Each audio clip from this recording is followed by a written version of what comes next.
No. We can't start a video like that. Do you want to have kids? For some people, the answer is crystal clear and obvious. And for other people, this is a devastatingly complex question. Yeah. So today we are going to give you our best tools to help you find your answer. Hello. If you're brand new here, we are Vanessa and Xander Marin. Vanessa's a sex therapist, and we've been together for 13 years, going on 14. Going on 14. And our channel is all about giving you the practical tools that you need to create an extraordinary relationship inside of the bedroom and out. So if that sounds good to you, go ahead and smash that subscribe button right now.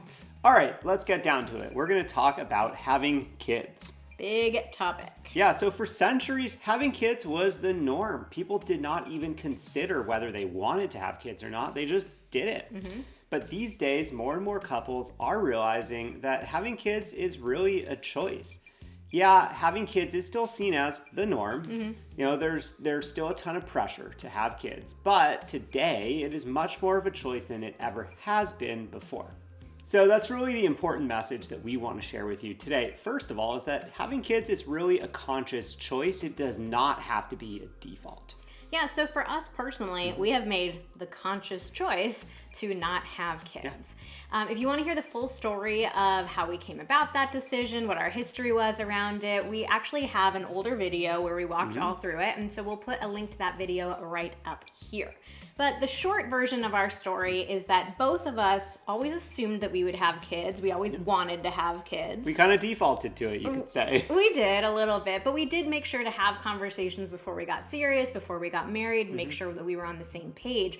We got married pretty young, and we had this conversation about, you know, we want to have them, but not now. We're pretty young. Yeah. And so we said that we would wait until the time felt right. And we waited, and the time really never did feel right. Most importantly, we never felt that active desire to have a kid. So we go into our story in a lot more detail in that video that we linked to just a second ago, but I think just giving you a little bit of that background and that context.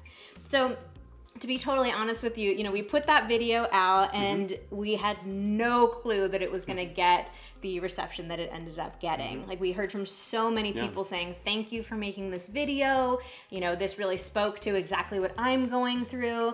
And so we realized, you know, let's keep talking about this more, because clearly there's a need for, you know, having these kinds of conversations. So what we really want to normalize is, like, it's okay if you don't feel the desire to have children. I think there are a lot of people out there who think, like, yeah, I don't really feel that desire. Is something wrong with me? Am I broken in some way? And I think particularly as women, you know, there's this judgment of, like, oh, well, what happened? Why didn't that maternal instinct kick in? Like, that's the most essential part of being a woman. Why didn't that happen for you? So we really want to normalize child-free relationships. And for all of our child-rearing friends out there, we think you are awesome too. Yeah, I think there's a weird dynamic that can come up sometimes around couples who decide not to have kids and couples who do, where it feels like they're in opposition to each other. And we just don't want to participate in that. No. Like, we think every couple gets to decide what feels right for their relationship. Us deciding not to have kids in ours does not mean we judge people for deciding to have kids. Like, we love kids and we love parents, and we're glad that you're raising great kids. So it doesn't have to be like that weird, conflicting kind of thing. So again, we are all about having a decision that feels right for your relationship, whether that includes children or not. So before we get any further, we're just curious to know where you stand on this issue. We're guessing that you're probably feeling a little bit conflicted if you're watching this video, but leave us a Y down below if you're leaning a little bit more towards yes, having kids, and leave us an N if you're leaning a little bit more towards no, I don't think we're gonna have them. So if you are having a hard time coming to a decision, understanding what feels best for you, we have put together some tips, some introspective questions to guide you through this process. So let's get into it. All right, so tip number 1 is focus on yourself first. This is your decision, and this is really your decision only, at least at the beginning. It doesn't matter what other people say or think. So if you're currently in a relationship, try to separate out your partner's perspective from your own, just at the beginning. Like, don't worry too much about this. You really need to figure out what you feel when you take out all that extra noise. Yeah, so we think it's so important to start with this step because there's just so much pressure to have kids. And it's really important to give yourself the space to actually consider, does this feel right for me? And we also want to point out, regardless of what you decide to do, you're going to feel some amount of pressure. So we hear couples who don't have kids saying, oh, everybody's pressuring us about when are you going to have kids? We hear couples saying, we had one kid, and then everyone's pressuring us about when's the second. And there's a lot of judgment about, oh, did you have the second one too soon, or you had it too far? There's judgment about, are you having 2, or are you having 3? Are you having too few? Or like, whoa, that's way too many kids. First you had a boy, now you have to have a girl. You had a girl, you have to have a boy. It's got to be balanced, all of that stuff. Yeah, so unfortunately, regardless of what you do in your own life, you're going to feel some amount of pressure, some amount of judgment. And we all want to, we want to work towards having a world where we just accept all couples for whatever decisions they make, but unfortunately we're not quite there yet. So, for us, one of the big dynamics that came up was, we were trying to focus on making a decision for ourselves. It felt right for us, but of course, it's really hard not to consider the other people in your lives. So for me personally, one of the biggest challenges was realizing I'm not going to give my parents grandkids. I have 2 other siblings, fortunately, and I think they will have kids, so my parents will get grandkids. But, I just felt really sad thinking about how fun that would be to tell my parents, like, you're going to be grandparents. I'm the oldest, and I was, just excited to have that conversation. It was just really hard for me imagining not being able to have that conversation with my parents, my dad especially, because he's such a big softie, but not being able to tell them, like, surprise, you're going to be grandparents. So, it's important to acknowledge the sadness, acknowledge the grief or that sense of loss, and also recognize ultimately, like, this is your life. I'm not going to have a kid just so I can have this one conversation with my parents. I need to make a decision that feels right for me. Yeah. All right, so tip number 2 is uncover your why. And this is really another big opportunity for you to make sure that you're making a decision for yourself and not a decision that's in response to other pressure. Because what oftentimes happens when you make a decision and you're kind of pressured into it is that ultimately it can lead to regret, or it can lead to resentment kind of against the people or the things that made you feel that pressure later on. So, like, do you want to have kids because you feel like everyone else in your life or in your age is having them? Do you want kids because you know that your parents want to be grandparents, like Vanessa was just talking about? Or do you want kids because you want to experience the joy of bringing another life into the world? Or maybe because you want to dedicate the rest of your life to nurturing and caring for another human?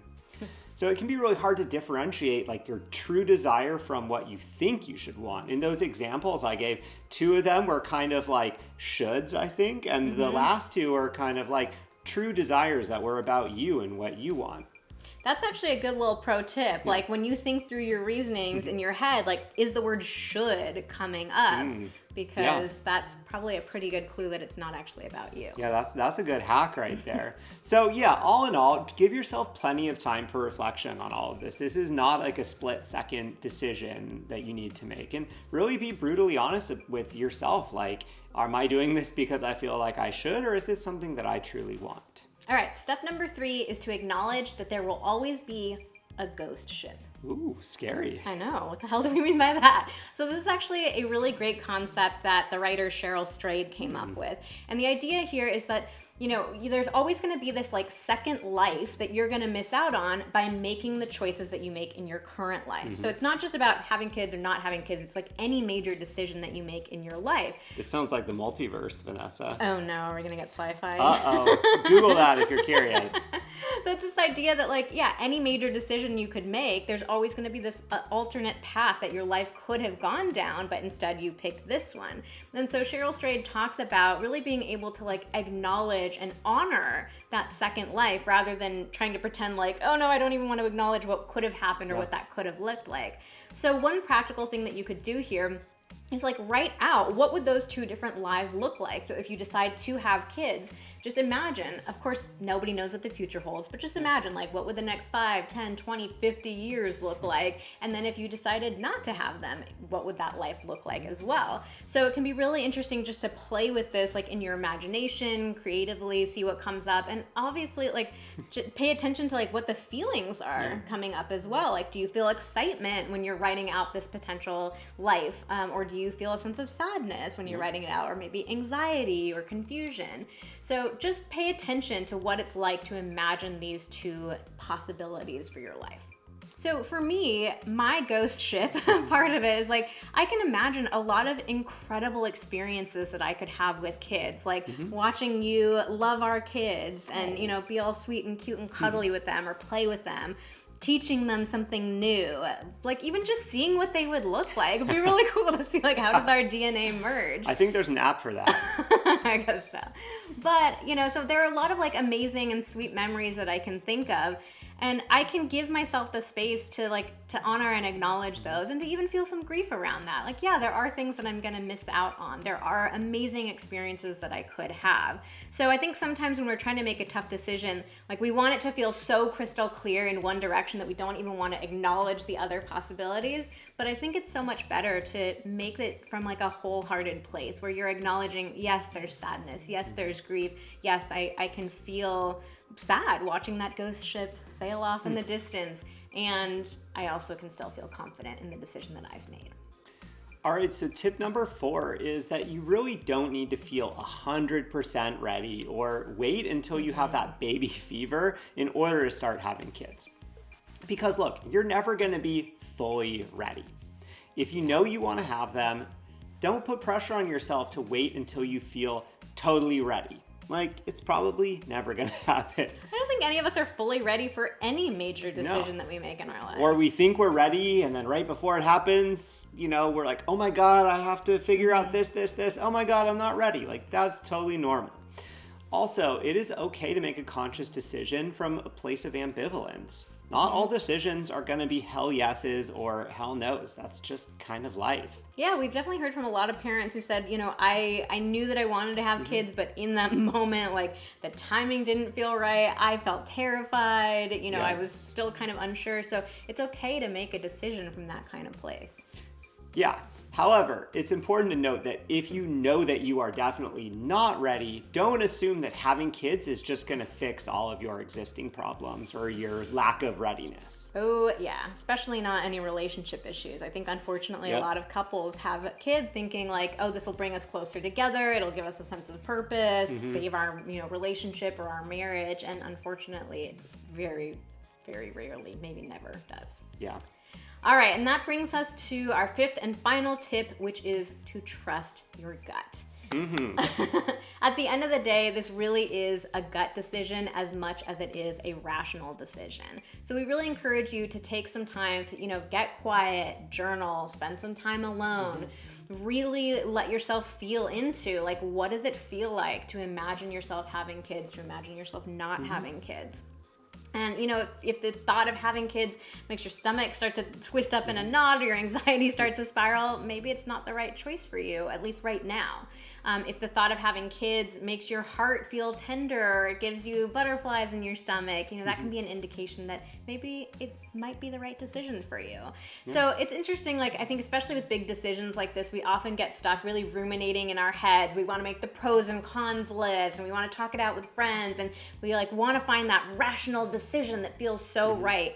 But with so many decisions in life, that's just not the best way to go about making them. Like, we have to pay attention to our body too. I think our body has a lot more wisdom than many of us give it credit for. So give your body some time to tell you what it's feeling. Yeah, especially if you've already gone through the first couple steps that we laid out in the tips.